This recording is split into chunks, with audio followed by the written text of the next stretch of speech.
World Network, joined by my dear friend Maggie. And today's topic is heaven and hell, and how we actually create our experience through our perspective and thereby exist in the experience of heaven sometimes and sometimes in hell. So we get to explore our power to create our lives and our experience. But before we get started, let's just take a couple minutes to settle in and get present. Let's take a deep breath in through your nose and hold it. And imagine clear, crisp oxygen just purely flowing into your lungs and nourishing your cells and all your organs, flooding your bloodstream. And as you exhale, exhale any tension, any stress, any toxicity, negativity. And now let's take another deep breath in through your nose and hold it. And imagine brilliant, bright, crystalline light just flooding you, brightening you, enlivening, enlightening you from the inside out. And as you exhale, exhale any stress, any remaining tension, toxicity, and allow yourselves to just relax. And now let's just take our palms gently together and softly rub your fingers against your palms and feel the tickling, the tingling, that softness, that sensation, the deliciousness of being here, physical and present. Good morning, Roslyn. Good morning to everybody. It's great to have you here. And we're talking about heaven and hell. And this is really, really talking about relativity in that life. No thanks. Well, this is heaven and hell that's within our control. So what we're talking about is not the religious notions of heaven and hell, but how we create our experience of living through the perspectives that we hold, and how the context that we create in our lives influences or really determines our experience. So when we look for negatives, we find them. When we look for positives, we find them.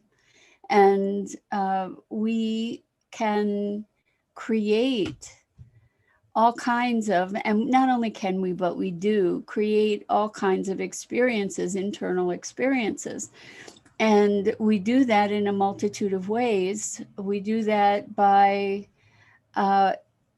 interpreting the signals around us in particular ways. So if we've talked this week about confirmation bias. Good morning, Isabel. Great to have you here. And I actually don't know who HGYYYU is, but welcome. And I'm glad to have you here with us too.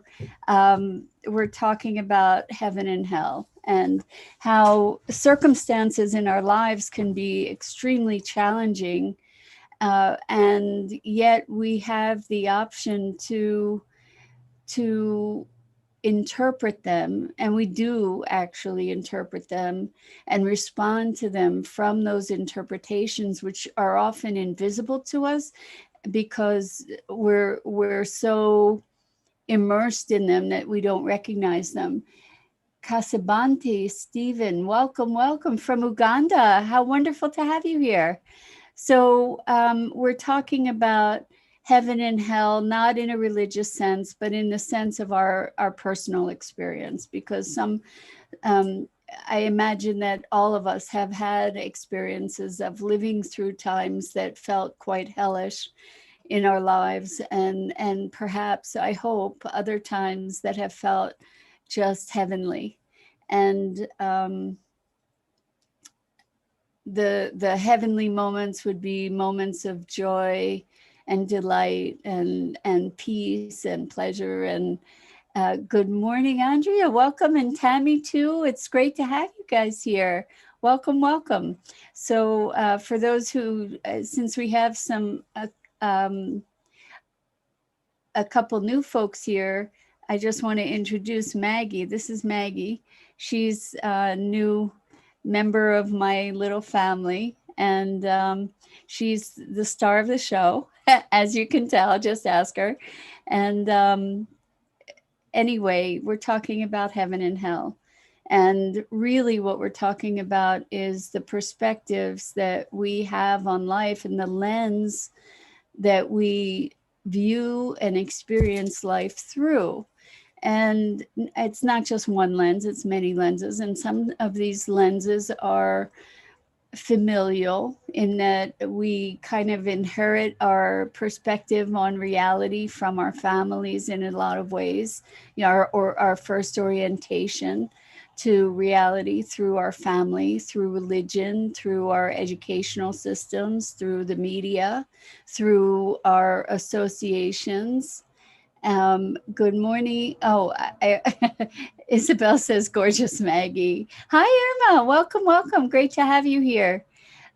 So, what makes hell hell, I think, to a large degree, is a lack of awareness. No biting, Maggie. Gentle, gentle. Hey, time out. Sorry. I think hopefully it's worth having her here for you, that I have to take moments here and there to calm her, because she thinks I'm a pin cushion or a chew stick, a giant chew stick. Anyway, these perspectives that we have, our suffering, our experience of hellishness in our lives is largely a function of our resistance to a situation and wanting something to be different than it is. And so when Tammy says, yes, worth it. Good morning, Dido. Great to have you here. And I'm glad you guys enjoy her being here. I enjoy her being here too. It's just that usually when she behaves poorly, I'm able to, to say, no, Maggie, and when I'm talking, she takes full advantage that I'm not going to be monitoring her behavior as closely. Anyway, I think with there are many times when life presents us with situations and circumstances that are heartbreaking, that are painful, that are challenging, and when life becomes hell is when we compound those circumstances with additional resistance. So this is a common theme that I discuss, but what I notice about resistance is that it makes everything harder. And it also tends to embed exactly what we're resisting. So we've all heard the saying, what you resist persists. And I think that that's really quite true. What as we resist it in a weird way, in what seems like a paradoxical way, we're affirming and confirming the thing that we want to be gone, or that we desire something other than. So we, in saying, I don't want to feel this way, what are we doing? We're reinforcing that we feel that way, right? We're acknowledging it, we're reinforcing it. And the brain doesn't really understand don't. In other words, I don't want to feel this way, because in order to not feel this way, I need to invoke what it is to feel this way. Does that make sense? It's kind of a backwards thing, because we tell people, don't do this, don't do that. And what we're doing in a way is sort of giving them a command to do the very thing we're telling them not to. The same thing works with ourselves. When we say, I don't want to feel this way, well, what are we doing? We're feeling that way, and we're affirming it, and we're embedding and reinforcing it. So when we talk about heaven and hell, we do have the ability, and here's the rub, is that we have the ability to transform our state in any given moment. The rub is that in order to do that, we need to remember to do that. We need to remember that we don't have to be feeling this way, that we don't have to be overwhelmed by these feelings. And when we realize that we don't have to, we can start talking about internally to ourselves, potentially. We can start talking about what would feel better. And the thing in this path to feeling better is we might not go immediately from hell to heaven, but we can get there incrementally.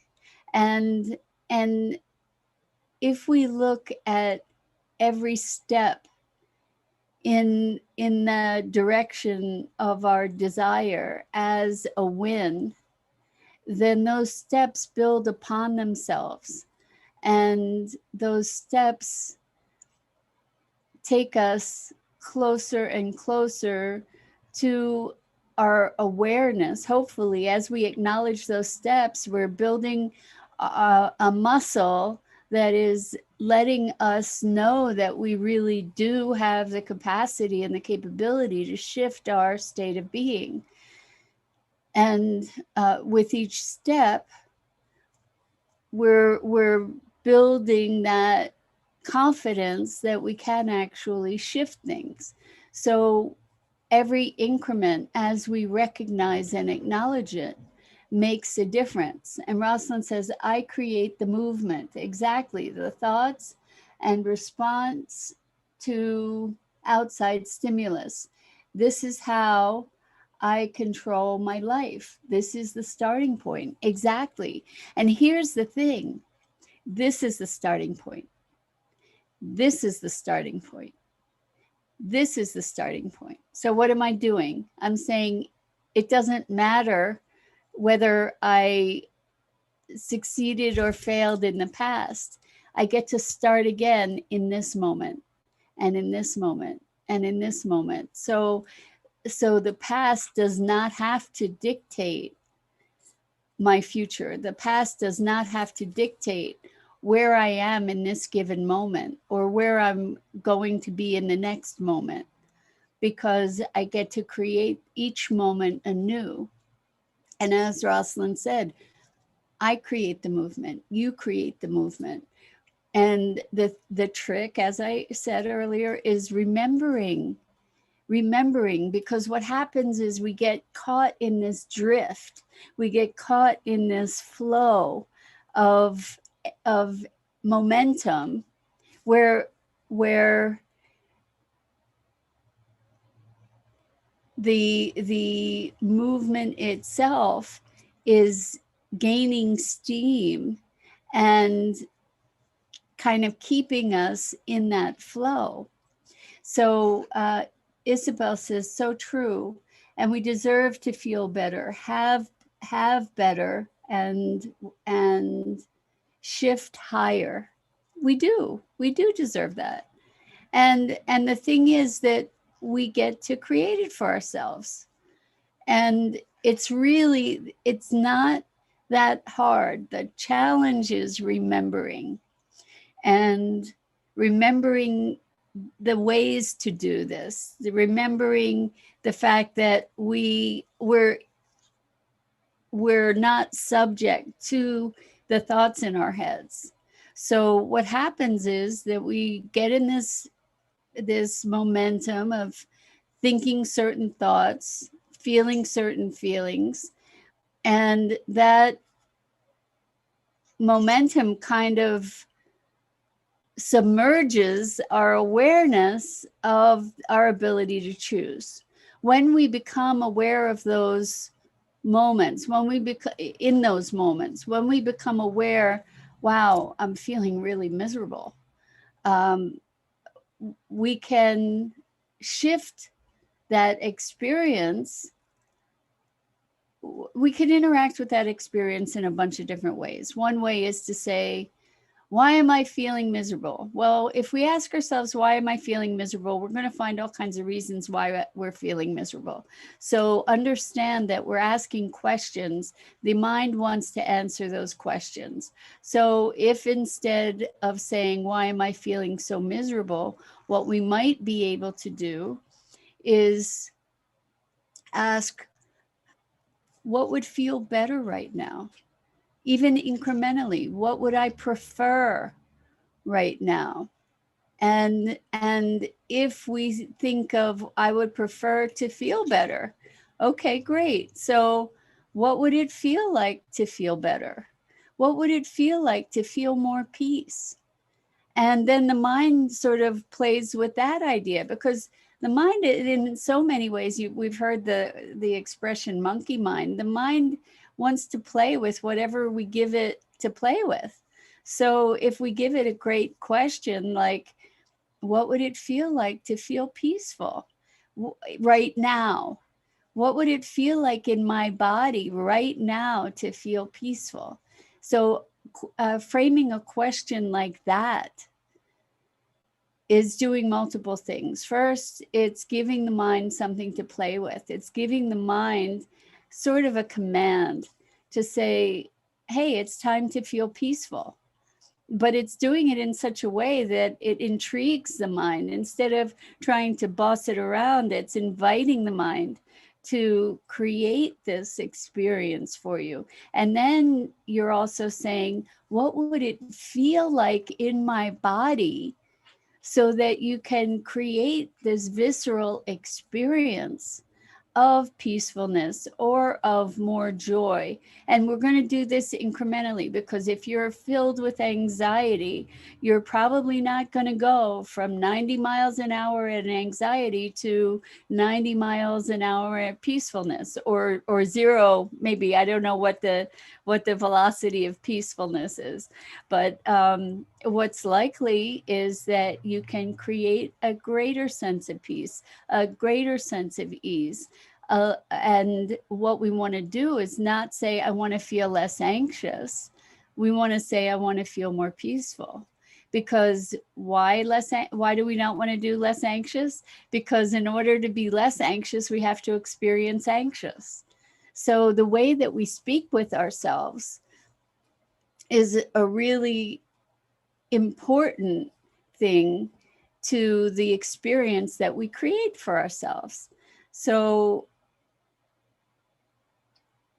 when we're saying this sort of question, what would it feel like in my body to feel more peaceful now? Now meaning this moment, not conjecturing later what it's going to feel like, not imagining into the future what it's going to feel like, but right here, right now, what does it feel like? What would it feel like now to be more peaceful? So we're giving the body the body and mind this invitation, which is also kind of a command, a gentle request and command to create this state presently in our body.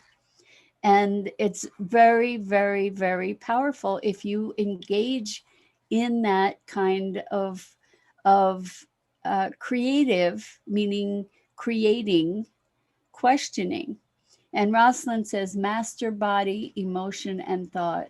Why allow external forces to control you? First, remember who you are. And as you come out of it, you gain a certainty that I control the environment. Well, I think that that's actually true on many, many levels.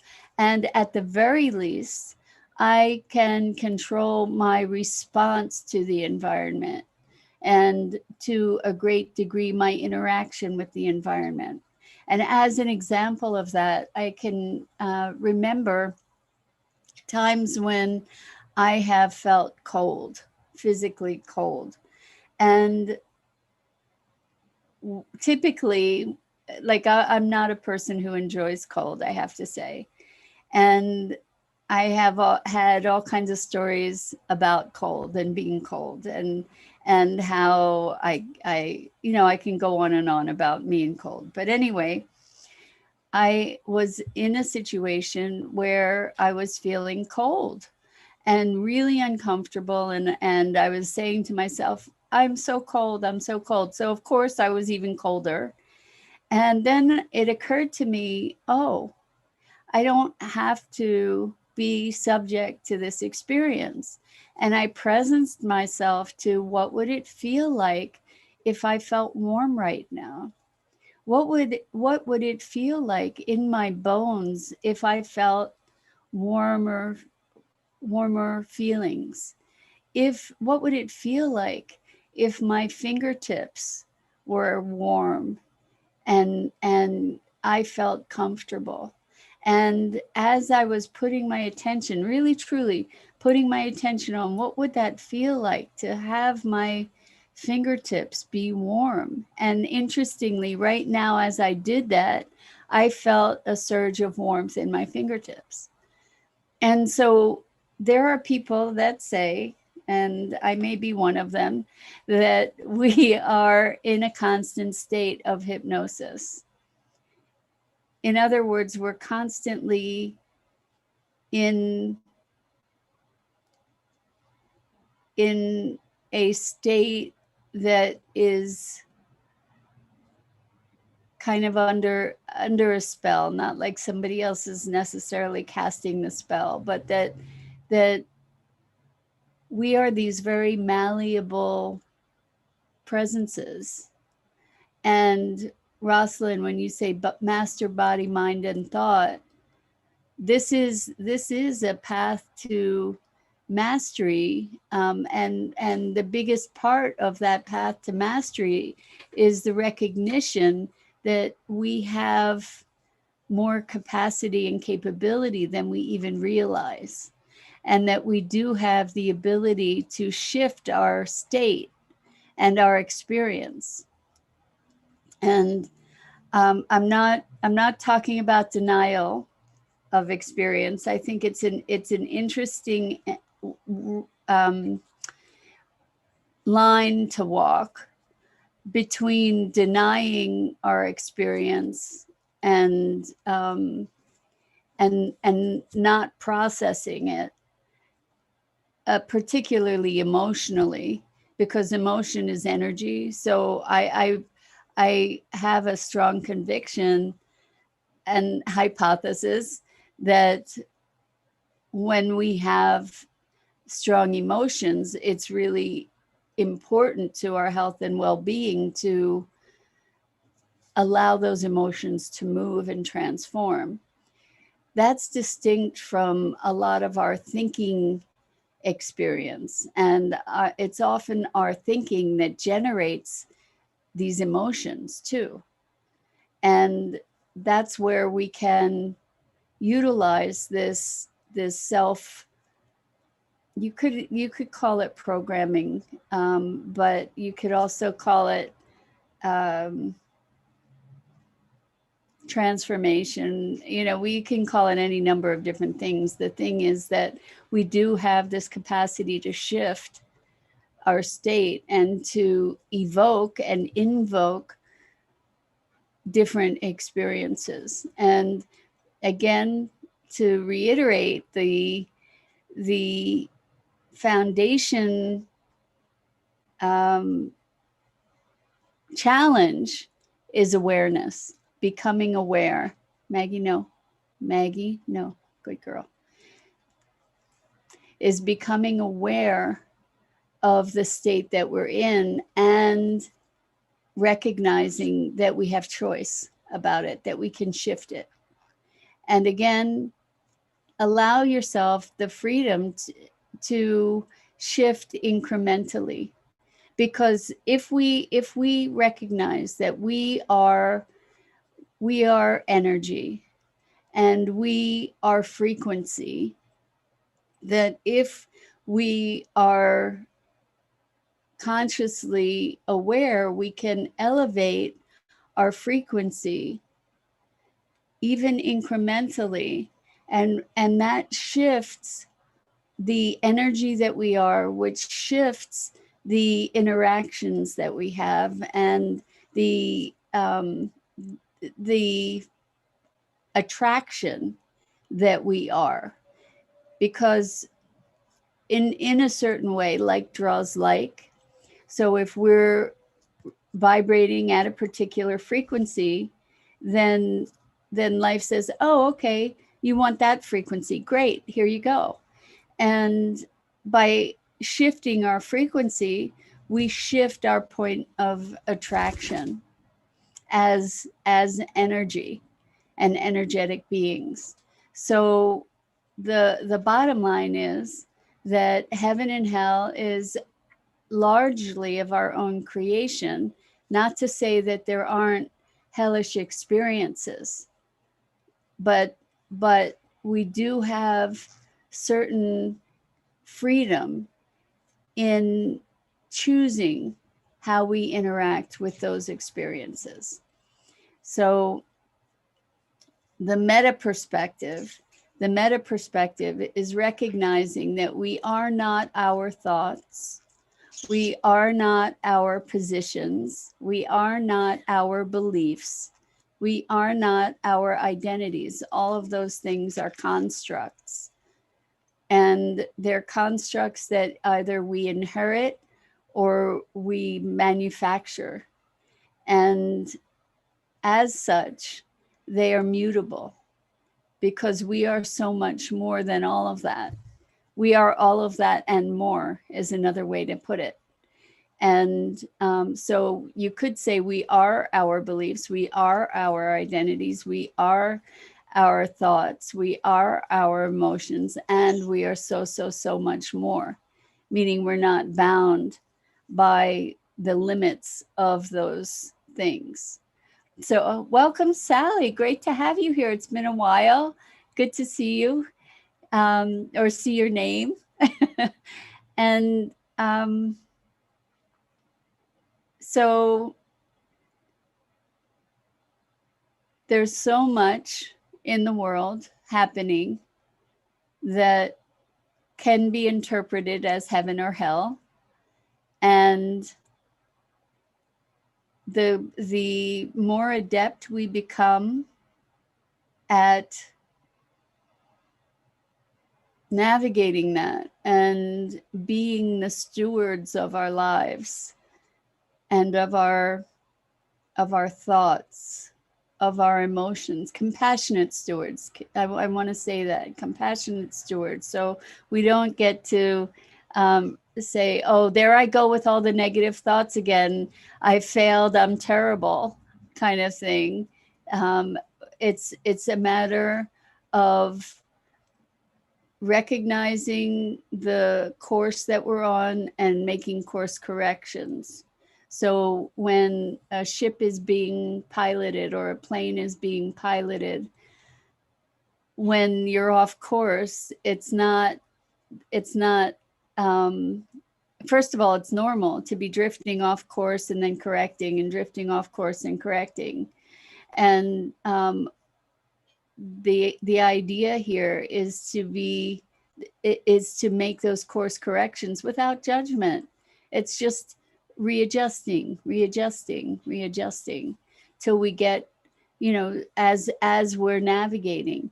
And so we get to view the experiences that are uncomfortable in life as feedback, and the experiences that are comfortable and pleasant and joyful, what it is feedback. So it's kind of looking at the GPS or whatever and seeing, oh, get back on course, or this is a good course, or this is the course that I'm choosing to follow. It's all feedback, and it's we who it's we who put the judgment of good or bad, success or failure, better, worse on things. It's not like that's an absolute. And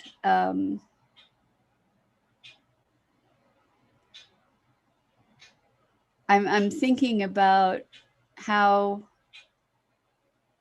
there's so much talk about shadow work and integrating the shadow. And this is part of the heaven and hell idea, you know, the black and white, the good, the bad. You know, there are all aspects of ourselves that we judge very harshly that we might call the shadow side, the part that's angry or violent, or any number of other things that we might judge as negative. And when we are able to embrace our whole selves and to issue forgiveness to ourselves and acceptance, compassionate acceptance, and ownership, when we're able to incorporate our whole selves in our awareness of who we are without shame, like recognizing maybe I did something that I would not choose to do again, and I learned from that, or I recognized that where I was coming from was a place that precipitated that kind of action, and I choose to move beyond that. I choose to recognize that I'm human, and all of us have all aspects. And so there's an acceptance and a forgiveness that doesn't mean that you're doomed to repeat whatever the things were that caused you so much pain, which of shame and guilt and sorrow and anger. That we're not doomed to repeat those things. Isabel says, "You're such a great explanation speaker. You make it seem easy." Thank you. Isabel, thank you for that. Because so many times I get into these loops and I'm not sure if I'm being really clear about it. But I appreciate that feedback. Thank you. And yeah, so heaven and hell, it's interesting to think that a path, part of our path to heaven or ease and grace, if that, I don't know if that's your association for heaven, but that's what I would imagine when I think of heaven is grace and peace and beauty, and is accepting our own hell, you know, is incorporating and metabolizing the fact that we are all of it. There's not a human being on the planet that doesn't have the light and the dark. At least I'm speaking that, and I would say that of saints as well. Not that I know that any personally to prove that by, but that's my hypothesis. And when we accept our humanity, there's a humility about that. There's a humility about recognizing that we are all of it, and we can then release the expectations of ourselves to be perfection, because when there's a tyranny around the notion of perfection, because it's inachievable. We might have a moment where we can create something that we can say, oh, it's perfect, or we can allow. So here's the thing, again, dichotomies, but we can allow that everything is perfect. And also the striving for perfection is a way to create hell for ourselves, because what's happening there is a judgment. And again, um, perfection in that striving aspect is an external. It's putting our value outside of ourselves rather than the doing or the expression, the experience of the process of doing whatever we're doing. When we can be present to the joy of the process, that in itself is its own perfection. So we've covered a wide gamut here, talking about heaven and hell. Hopefully we can embrace our creative capacities here, our capacity as creators of our experience, and move ourselves incrementally into a place an experience that's more heavenly. Rosalind says, forgiveness is not the same as making excuses for our past. Exactly. Thank you for that, Rosalind. Exactly. It's not making excuses. It's maybe understanding and compassionately being aware of our experience and the context, and recognizing that we all have times when we behave in ways that are not our ideal. And Rosalind goes on to say, if we make excuses, we never make progress. I'm glad you touched on acceptance of imperfection. Yes, so that's really what forgiveness is for ourselves, is recognizing, first of all, this whole notion of perfection, it's craziness, it's a whole manufactured thing, right? It really is. Unless we allow life as it is to be perfect, because that, to me anyway, that is the truth of perfection, is that life is perfect as it is, even if I don't see it, even if I don't get it, even if I would maybe have it be different. What if it's perfect as it is? And living into that context. And so forgiveness is not making excuses, it's recognition. It's recognition of a dynamic, and it is true forgiveness. True forgiveness is actually compassionate acceptance. I think it's non-judgment. It's not making excuses. It's recognizing. So it's kind of, to me anyway, it's like recognizing there's a certain dynamic and certain conditions that were existing, and to see that, and to humbly have that recognition and compassionate understanding. And as you said, Rosalind, it's not making excuses. Sally says, I certainly do, but we need to remember that we are human first, and we'll make a ton of errors through life. It's more about our reaction to them and how we forgive ourselves and love on. I love that. I don't know if you meant to say live on, but I love that you said love on. Yes. And so when we talk about making errors, what happens is when we do things, we make decisions, we take actions that we don't admire, to be generous here. We tend to judge ourselves, and there's shame and guilt and self-blame, and we don't really get to be whole until we make peace with those those circumstances. Holding the shame and the guilt and the blame is kind of like the resistance that helps to make certain things persist, because then there's denial, or there's reactivity, or it's not complete. The process is not complete. And the process of healing, you know, we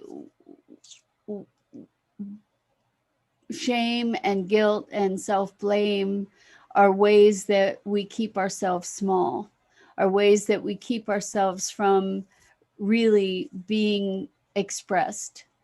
And it's when we make peace with our past, in accepting that is what was, without the judgment, like A, B, C, this is what was, not and therefore I'm a terrible person. It's like, okay, that's what I did.